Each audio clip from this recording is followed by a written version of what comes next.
everyone, welcome back. Welcome to my channel Axel Your Economics.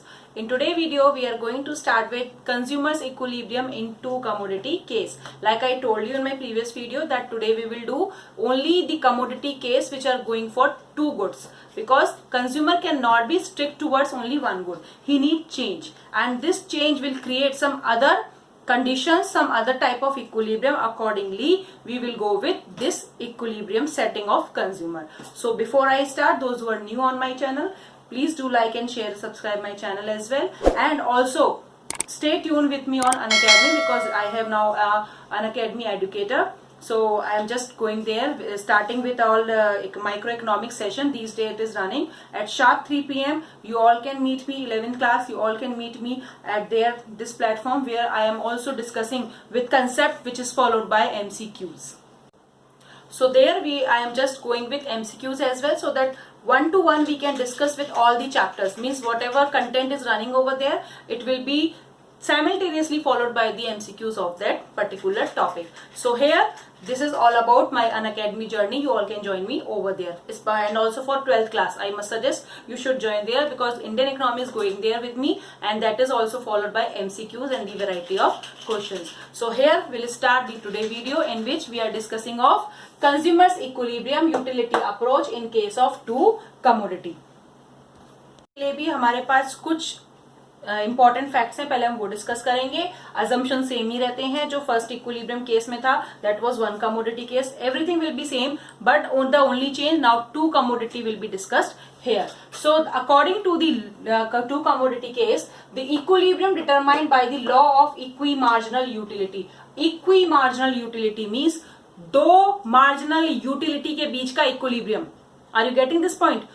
To marginal यूटी, equi marginal utility, दो marginal utility के बीच का equilibrium. Of दो marginal utility क्या है? दो कमोडिटी की मार्जिनल यूटिलिटी. कमोडिटी 1, कमोडिटी 2, जिसको हम यहां डिटरमाइन करेंगे कमोडिटी X, कमोडिटी Y. तो दो जो कमोडिटी हैं उनसे आने वाली मार्जिनल यूटिलिटी, उन दोनों के बीच का इक्विलिब्रियम, यानी जहां वो दोनों एक होंगी, that point is consumer's equilibrium.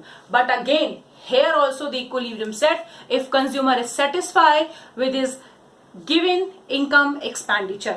Means whatever he is going to expend over those commodity, if he is getting the satisfaction, then only he will be determined with equilibrium. This statement, the law of equimarginal utility, ये पूरा law का नाम है. This is called Gausson's second law. What does it call? Gausson's second law. याद रखना, आपसे पूछा जा सकता है कि what explain Gausson's second law. So Gausson's second law is law of equimarginal utility. This is the statement. Second thing, अब for this equilibrium, first हमने समझ में आ गया किससे बनेगा ये law of equimarginal utility, जिससे हम Gausson's का second law भी कहते हैं. First law क्या था Gausson's का? जल्दी रिकॉल करो, हमने करा हुआ है. Yes, law of diminishing marginal utility. Now we have second law, और accordingly consumer distribute his income among those goods. कौन सी गुड्स? दो गुड्स. कौन सी गुड्स है हमारे पास? X and Y. तो कंज्यूमर अपनी इनकम को दो गुड में इस तरह से डिवाइड करेगा कि उनसे आने वाली यूटिलिटी इक्वल हो जाए. Right? When marginal utility of commodity should be equal. So third point क्या आ गया? जब दो कमोडिटीज की मार्जिनल यूटिलिटी बराबर हो जाएंगी. ये मैंने आपको पहले ही बता दिया. तो equilibrium law of equal marginal utility पर डिपेंड है. दूसरा, कंज्यूमर की इनकम इक्वली डिवाइड होगी, यानी कंज्यूमर की इनकम इक्वल मींस दोनों गुड में डिवाइड होंगी. इक्वल होंगी कि नहीं वो डिपेंड करेगा उसकी यूटिलिटी पे. So third is utility. Now the conditions. What are the conditions? If you remember, in our one commodity case the condition was MUX upon PX equals to MUM. ये condition थी हमारी first commodity case की. तो यहां क्या है? दो आ गई. राइट? दो आ गई ना. तो अब क्या कर रहे हैं हम? दो को लगा रहे हैं. MUX upon PX equals to MUY upon PI, which should be equals to MUM. Marginal utility of money, that I told you already in my previous video, belonging to one commodity case. अगर नहीं पढ़ी है वो तो कोई बात नहीं, उस वीडियो की लिंक मैं अपने डिस्क्रिप्शन बॉक्स में शेयर कर दूंगी, तो आप उसको देख लेना, जिसमें आपको इसके बारे में पूरी इंफॉर्मेशन मिल जाएगी. Here I am not going to explain it again. Right? So MUX commodity X का, और कमोडिटी एक्स से मिलने वाली मार्जिनल यूटिलिटी जो हमेशा कैसी होगी? फॉल होगी. That is fundamental law, we can't change. तो law of diminishing marginal utility यहाँ अप्लाई होगा. उसका उसकी प्राइस से डिवाइड करके जो रेशो आएगा, that should be equals to the ratio of MUY upon PY. So this is how we'll calculate. Second जो यहाँ पे अप्लाई होना चाहिए, that is income should be equals to expenditure. Means consumer के पास जो इनकम है वो पूरी खर्च हो जानी चाहिए. Why? ऐसा क्यों हुआ? इसका रीजन ये है कि अगर कंज्यूमर की इनकम का हिस्सा बच गया, यानी वो पूरा खर्च नहीं कर पाया, 2 गुड्स खरीद लाया पर पूरा खर्च नहीं हुआ, तो उसका सेटिस्फेक्शन अपनी बची हुई इनकम से होगा, गुड्स से नहीं होगा. Are you getting this point? अगर आप बाजार गए, सपोज 5,000 का सामान लेने गए, आप 2,500 या 3,000 में सामान लिया है, 2,000 बच गए, तो वैल्यू किसकी ज्यादा हो गई? मनी की, क्योंकि बचा हुआ पैसा ज्यादा अच्छा लगेगा, तो वो गुड्स जो लाए हो उससे कोई सेटिस्फेक्शन मिलेगा ही नहीं. तो ये हमें पॉइंट ध्यान रखना है कि जो इनकम है वो पूरी खर्च हो जानी चाहिए between those two goods. Third and the third condition here is marginal utility falls as more of good is consume. Means जैसे जैसे उस गुड की यूनिट्स कंज्यूम होती जाएंगी उससे मिलने वाला सेटिस्फेक्शन डिराइव जो हो रहा है वो डिक्लाइन होना चाहिए, यूटिलिटी फॉल होनी चाहिए. सो ये 3 कंडीशन बहुत इंपॉर्टेंट है to get consumers equilibrium in 2 commodity case. अब ये जो फॉर्मूला है वो सिंपली इसी फॉर्मूले से बनता है. जैसे ये बना हुआ है हमारा फॉर्मूला, इसको अगर मैं थोड़ा सा ओपन कर दूं, so that is MUX upon PX should be equals to MUM. और सेकेंड कमोडिटी के लिए जाऊं तो MUY upon PY which should be equals to MUM. तो इन दोनों में कॉमन क्या हो गया ये, अब हम दोनों को बराबर रख लेंगे तो MUM बाहर निकल के एक कॉमन फिगर डिराइव हो जाता है जो ये फॉर्मूला तैयार कर देता है. सो this is how this formula is used. ये बिना MUM के भी हो सकता है, क्यों? क्योंकि MUM दोनों में आ रहा है ना, तो दोनों को अगर मैं कट कर दूं तो हमें एक कॉमन फॉर्मूला भी मिल सकता है, that is MUX upon PX equals to MUY upon PY. ये भी एक फॉर्मूला बनता है. तो अगर MUM कॉमन है दोनों में तो वो नेचुरली कट हो जाते हैं. और अगर एग्जाम में अगर जैसे आपको करना भी है इसको सॉल्व, तो अगर MUM नहीं दिया है तो हमें ये फॉर्मूला बजट लाइन इक्वेशन लगानी पड़ती है. क्योंकि लाइक अभी जैसे अगर मैं सिर्फ ये फॉर्मूला यूज करूं तो इस फॉर्मूले में MUM नहीं है, तो हमें कैसे पता चलेगा कि कंज्यूमर इक्विलिब्रियम में है? वो मैं भी न्यूमेरिकली आपको बताऊंगी कैसे ये चीजें आती हैं, क्यों सिचुएशन आती है. तो एट दैट टाइम हमें ये सेकंड कंडीशन यानी इक्वेशन वाली फॉर्मेशन को सेट करना पड़ता है. Then only consumer will be in equilibrium. इसलिए हम कह रहे हैं कि कंडीशन ये तीनों फॉलो होनी चाहिए. पहली तो है ही जिसका मेन पार्ट ये है, अगर ये दिया है तो वेल एंड गुड, यहीं से हमें पता चल जाएगा इक्विलिब्रियम है. अगर ये नहीं दिया है तो हमारी सेकंड कंडीशन लग जाएगी अपने आप ही, और थर्ड तो अप्लाइड होगी क्योंकि इसके बिना तो काम होगा ही नहीं. Right here. So this is what a basic information. तो अब हम इन कंडीशंस को ध्यान में रखते हुए इस टेबल को सॉल्व करेंगे और फिर आपको पता चलेगा कि इक्विलिब्रियम आया कैसे. Now look at here. Income of consumer is 10 rupees. कितनी दी है income? Income of consumer is 10 rupees. MUM, क्योंकि यहां हमने MUM दे रखा है तो हमें ज्यादा दिक्कत नहीं आएगी. बट अगर MUM ना हो तो हमें किसको फॉलो अप करना है? इस इक्वेशन को. राइट अभी इसका भी पूरा इम्प्लीकेशन समझोगे आप. तो अब क्या हुआ, price of X and price of Y दोनों क्या है? 1 रुपीज. एक अजम्पशन लेके चल रहे हैं हम, मार्केट में इतना सस्ता कुछ मिलता नहीं है वैसे, बट हम यह मान रहे हैं कि 1 रुपए ही दोनों की कीमत है. राइट अब इसको अगर हम सॉल्व करें तो ये MUX यानी कमोडिटी X की marginal utility, and you can see it is always fall. Remember this thing, क्योंकि स्टूडेंट यहाँ पे बहुत ज्यादा गलतियां करते हैं. MUX marginal utility always fall, कभी नहीं बढ़ती है. तो ये बात ध्यान रखना, ऑलवेज फॉल. ये हमेशा डिक्लाइन डिक्रीजिंग ऑर्डर में ही बनेगी. सो 14, 12, 10, 8, 6, 4, 2. MUY marginal utility of Y means marginal utility of Y when the consumer is consuming 7 unit. तो ये जो यूटिलिटी दोनों दी हैं वो 7 unit of X, 7 unit of Y. In total 14 unit हम मान के चल रहे हैं कि 7 X की ले रहा है, 7 Y की ले रहा है. दोनों से मिलने वाली यूटिलिटी इस लेवल पे जा रही है. ठीक है. अब इन दोनों के बीच कंज्यूमर अपनी इनकम को कैसे सेट करेगा, कैसे इक्विलिब्रियम लाएगा, वो हमें देखना है. सबसे पहले फर्स्ट फॉर्मूले का भी ये पोर्शन हमें चेक करना है. इस पोर्शन के अकॉर्डिंग हम क्या लेके जा रहे हैं? MUX upon PX, MUY upon PY. तो ये मैंने यहाँ लिखा हुआ है ऑलरेडी, हमें जस्ट वैल्यूज पुट करनी है और आंसर निकालना है. 14 upon 1 simple, it will be 14. अब क्योंकि 1 ही रुपीज है, प्राइस ऑफ X भी 1 है, प्राइस ऑफ Y भी 1 है, तो ऑटोमेटिकली ये सेम ही आंसर आने हैं. तो क्या हो जाएगा? 12, 10, 8, 6, 4, 2. ये सबसे इजी तरीका है इस फॉर्मूले को याद करने का और इसके एग्जाम्पल को सेट करने का. रुपीज हमेशा 1 रखो तो जो यूटिलिटी होगी वो एज इट इज आएगी. अब उसके अकॉर्डिंग आप सेट कर लो. फिर दूसरा है जैसे ये भी 1 रुपीज है तो 10 divided by 1 equals to 10, right. तो इसकी भी सेम ही बन जाएगी 8 6 4 2 0 -2, इस तरह से बन गई।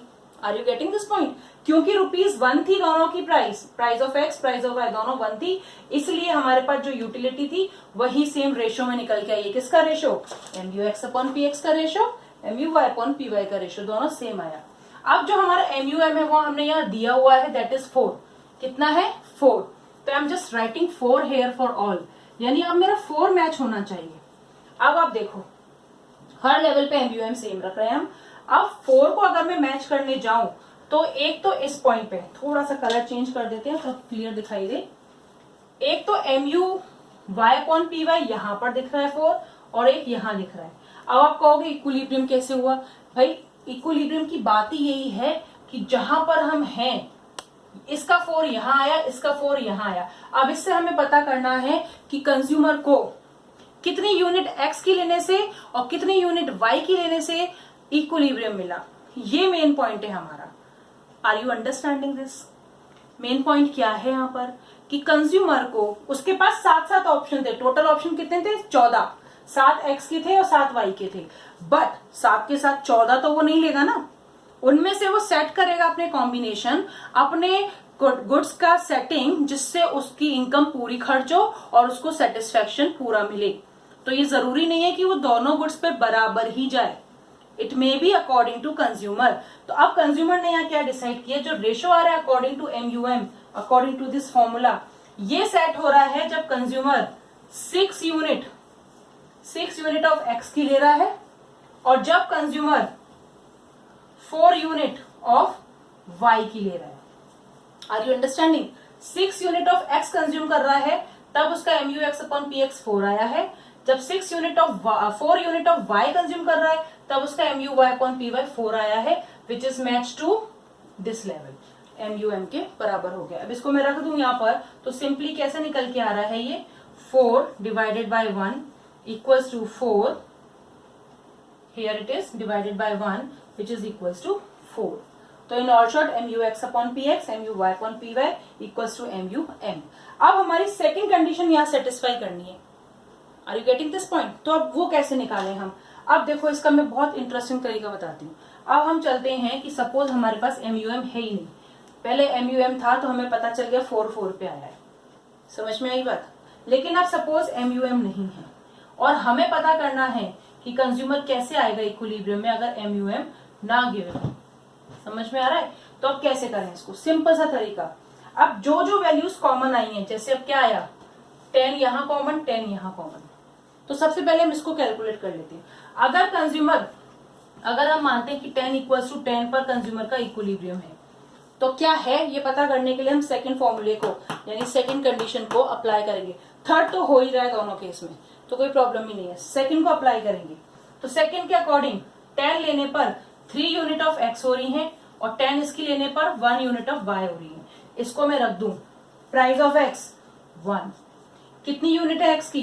3, क्वांटिटी ऑफ X, फॉर्मूला क्या एक बार और लिख देती हूँ यहाँ पे फॉर्मूला, ताकि हम जो कंपैरिजन कर रहे हैं वो सिंपल हो जाए। Price of X into quantity of X plus price of Y into quantity of Y equals to M, M यानी कि मनी। कितनी है इनकम कंज्यूमर की? 10 रुपए। कितनी है इनकम? 10 रुपए। इसके बराबर खर्च होनी चाहिए, ये बराबर खर्च होनी चाहिए, इनकम इक्वल्स टू एक्सपेंडिचर। तो अब हमें ये करना है, ये हो गया। प्राइस ऑफ X भी कितनी है? 1, और कितनी क्वांटिटी ले रहा है? इंटू 1। तो क्या ये 10 रुपए के बराबर आया? 3 + 1 become 4, so this point is not in equilibrium. ये कंज्यूमर का इक्विलिब्रियम नहीं है क्योंकि यहाँ इनकम पूरी खर्च नहीं हुई, राइट। अब इसको चेंज करते हैं, मैं सिर्फ इसी को चेंज करूंगी, ये लिखा रहेगा, आपको ध्यान तो भी रहेगा। सेकंड पोजीशन देखते हैं क्या है, 8 और 8 की, ठीक है। अब 8 और 8 भी बराबर आ रहे हैं, तो क्या 8 पे कंज्यूमर इक्विलिब्रियम पे आएगा? चलो चेक कर लेते हैं। According to 8 to 8 4 unit of X की हो रही कंज्यूम और 2 यूनिट ऑफ Y की कंज्यूम हो रही है। चलो अब इसको रख लेते हैं। 1 into QX is 4 plus 1 into QY कितनी? 2। Is it equals to 10? Income कितनी है? 10। देखो टोटल करके, no, so this point is also not equilibrium. Right. इसी तरह से आप 6 को टेस्ट कर लो, ये भी नहीं आएगा। अब हम चलते हैं अपने मेन आंसर पे, जो एक्चुअली हम पहले ही पता कर चुके हैं, लेकिन अब इसके अकॉर्डिंग करते हैं। तो 4 की बात चल रही है, राइट। अब हम आगे 6 कर लेना, आपको आ जाएगा 4 करते हैं अगर हम, तो 6 unit of X and 4 unit of Y. अब देखो 1 into 6 plus 1 into 4, your answer is 10 and this is the point of equilibrium. इसके नीचे आके देख लो 2 भी कॉमन आ रहा है। अब इस पे देख लो क्या हो रहा है, 7 unit of X and 5 unit of Y. 7 + 5 12, 10 से ज्यादा हो गई, यानी यहाँ भी इक्विलिब्रियम नहीं है। तो इन ऑल शॉर्ट इक्विलिब्रियम कहाँ मिला, तो कैसे लिखेंगे, हमने प्रीवियस वीडियो में कैसे लिखा था, when consumer consume 6 units of x and 4 units of y. This is the situation where consumer is in equilibrium. So I hope now you have understood how equilibrium strike. अब इसको हम diagram में present करेंगे तो आपको और clear समझ में आएगा। फिर 2 पॉइंट और हैं जिससे हमें ये देखना है कि अगर ये ज्यादा हो रहा है, क्योंकि देखो टेबल में अगर हम इस पॉइंट पे चलें तो MUX/PX is greater than MUY/PY। तो ये कुछ चीजें हमें देखनी है कि अगर ऐसा होता है तो कंज्यूमर कैसे रिएक्ट करेगा रियल सिचुएशन में। So that we will do, you just write down the whole example along with this explanation, then we'll follow the diagram.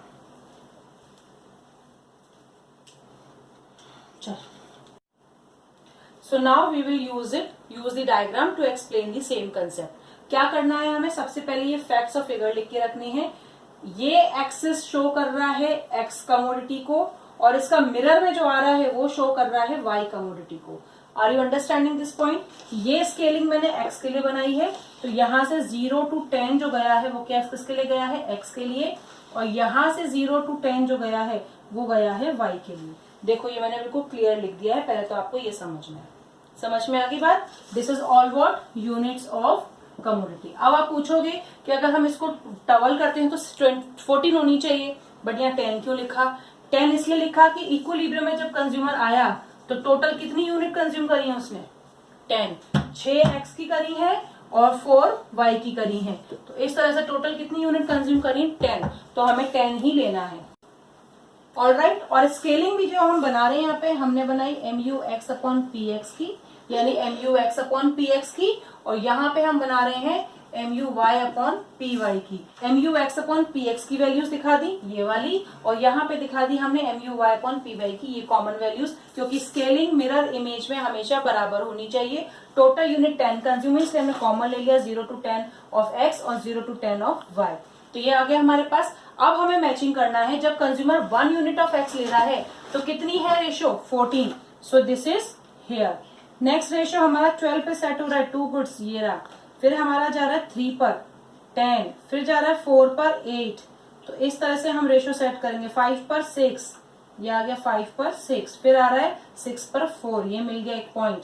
फिर आ गया हम 7। अब ये मैंने क्यों लगाया, ये हमारा क्या रेशो है, MUM का, यानी यहाँ पर इक्विलिब्रियम सेट होना चाहिए, तो इसलिए मैं आपको ये ड्रॉ करके बता रही हूँ। 7th यूनिट तक पहुंचे तो 2 यहाँ पर आ गया। अब इसके अगेंस्ट चलते हैं, 0 वाई। तो जो y फैक्टर है उसके लिए y एक्सिस ये है, और जो x गुड है उसका y एक्सिस ये है। तो अब हम चलते हैं y के लिए। x का तो हमने बना लिया, अब मैं इसको जरा जोड़ देती हूँ so that will be easy to understand. ये जुड़ गया, ये बन गया MUX/PX का कर्व, राइट। अब हम चलते हैं y का बनाने। y का मैं बना रही हूँ, फर्स्ट पे y कितना है, 10। कितना है ये देखो 10, फर्स्ट यूनिट ऑफ कमोडिटी पे 10 है, तो ये हमने फर्स्ट लिया और ये बन गया यहाँ पे 10। सेकंड पर आ रहा है 8, राइट। थर्ड पर आ रहा है 6, राइट, एंड फोर्थ पे आ रहा है ये रहा 4th। आ गया, मैच कर गया। अब सेकंड किस पर आ रहा है, ये 5th पर, फिर जा रहा है ये 6 पर 0, एंड 7th पे आके ये चला गया नेगेटिव में, यानी कि ये कर्व क्या है, नीचे भी आ रहा है। तो अब इस पॉइंट को अगर मैं जोड़ दूं, so this is the equilibrium. Now you got equilibrium here. This is for किसका है, ये MUY/PY का। तो कंज्यूमर का इक्विलिब्रियम जो सेट हुआ वो इस पॉइंट पे हुआ, क्योंकि MUX/PX यहाँ का आ गया, MUY/PY ये आ गया, दोनों ही डाउनवर्ड स्लोपिंग हो रहे हैं, दिखाई दे रहा है। दोनों कहाँ इंटरसेक्ट हुए, इस पॉइंट पर। इस पॉइंट को हम बोल रहे हैं इक्विलिब्रियम। क्यों हुआ, तो आप देखिए इस पॉइंट पर ये दो वैल्यूज हमें मिलके आ रही हैं। इन वैल्यूज के according 6 unit of x and 4 unit of y दिखाई दे रहा है। कंज्यूमर ने इस इक्विलिब्रियम को अटेंड करने में 0 से 6 यूनिट x की करी है, क्योंकि ऊपर वाली वैल्यूज किसकी थी, x की, तो 6 यूनिट x की हो गई। ये बन गया कॉमन। थोड़ा सा साफ कर देती हूँ, क्लियर दिखाई देगा। 6 and 4, राइट। तो अब मैं इसको कवर अप करती हूँ। यहां तक आने में उसने 6 यूनिट x की ले ली और यहां तक आके उसने 4 यूनिट ऑफ y की ले ली। तो इस तरह से टोटल कंजम्पशन उसका पता चल गया, इक्विलिब्रियम आ गया। और इक्विलिब्रियम के अकॉर्डिंग पॉइंट क्या है, MUX upon PX equals to MUY upon PY। तो ये हमारा यहाँ पर मैच कर गया इक्विलिब्रियम, राइट। अब क्वेश्चन ये है, what if MUX upon PX is greater than MUY upon PY। अगर ये है, ये कंडीशन यहां पर आ रही है, तो अब हमको इसको भी समझना है। ये पॉइंट है, अब देखो इस पॉइंट को, इधर का पॉइंट और इधर का पॉइंट। अभी तक तो आपको ये समझ में आ गया। सबसे पहले इसको ड्रॉ कर लो, फिर इसमें वो सब आ जाएगा तो आपको समझ में नहीं आएगा। तो fastly pause the video and draw this diagram.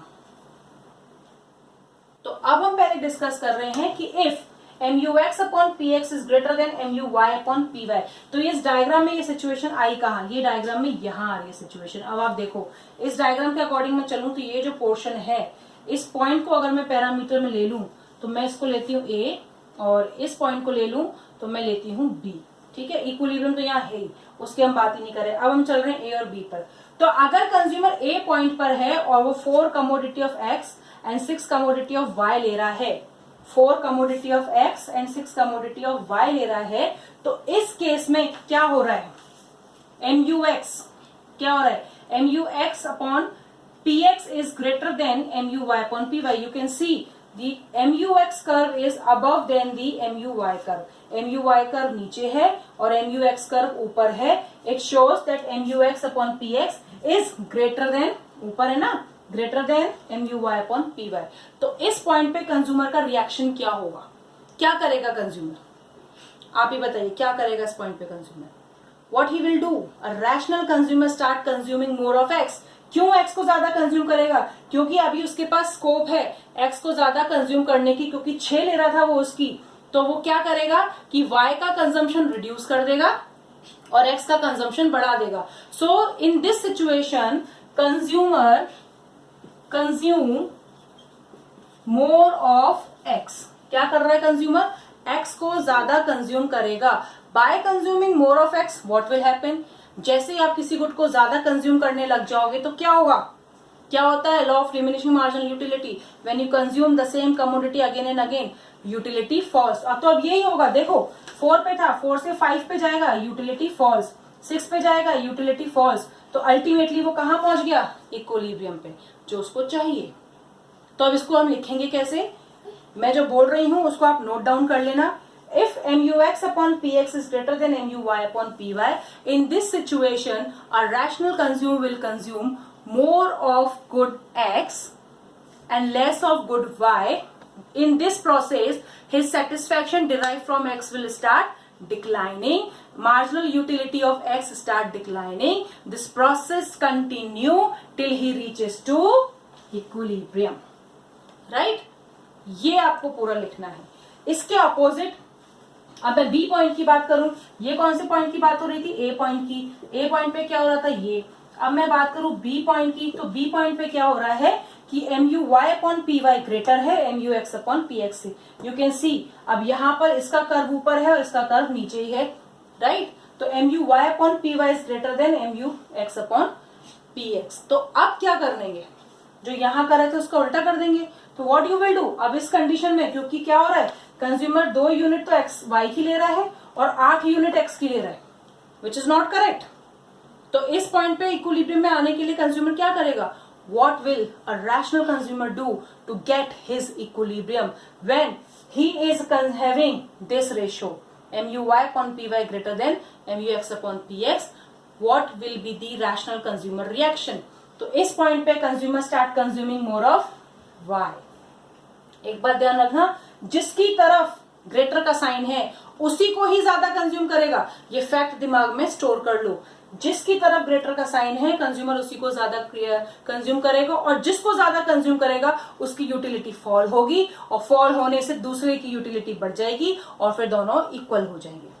ये होता है ना, जो चीज हमारे पास नहीं होती है हम उसकी तरफ भागते हैं, राइट? तो अब जब उसकी तरफ भागेंगे तो डेफिनेटली जो है वो पीछे जाएगा, जिसकी तरफ जा रहे हैं वो बढ़ेगा, और फिर दोनों कहीं ना कहीं इक्विलिब्रियम में आएगा। So this is the point. तो here what happened, consumer consume more of Y. When he consume more of Y क्या होगा, 2 पे था ना, 2 से 3 और 4 पे पहुंचेगा।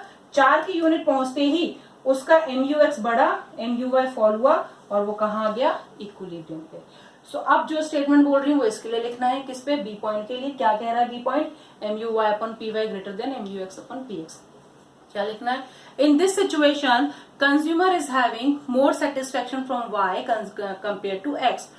To reach the equilibrium, a rational consumer will consume more of commodity Y.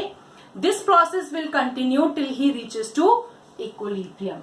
This statement you have to write. So this is all about how consumer gets satisfaction in two commodity case. Tabular form, in diagram form, both are together here. Disequilibrium condition, equilibrium condition. ये आपकी disequilibrium है, ये 2 conditions आ रही हैं जो disequilibrium है, और ये आपकी इक्विलिब्रियम है। एक्सेस कैसे बनाए हमने, ये x का, ये y का, इसके लिए यहाँ पे लिया, इसके लिए यहाँ पे लिया। 10 क्यों लिए, क्योंकि टोटल कंजम्पशन 10 हो रहा है, तो एक आइडियल डायग्राम बनाने के लिए दोनों के बीच कॉमन फैक्टर रखना पड़ता है। तो कॉमन फैक्टर लगाने के लिए हमने दोनों का 10-10 लिया। बट क्या निकल के आया कि 6 यूनिट ऑफ x पे 6 unit of x and 4 unit of y लेने पर कंज्यूमर इक्विलिब्रियम में है, जहां पे तीनों कंडीशन सेटिस्फाइड हो गई।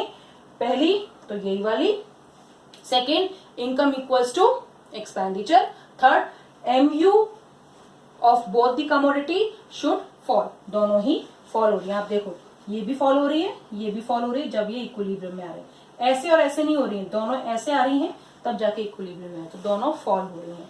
So that's all for about today's video. You just write down the whole, then we'll end the video. You can pause the video and you can write all the information about this, so that you can get all the criteria to write the answer in case of two commodity case utility approach. So that's all about utility approach we have done. Cardinal measurement, cardinal approach, that's all done. Now from next video we will meet for IC, indifference curve, ordinal approach. So till then, bye bye.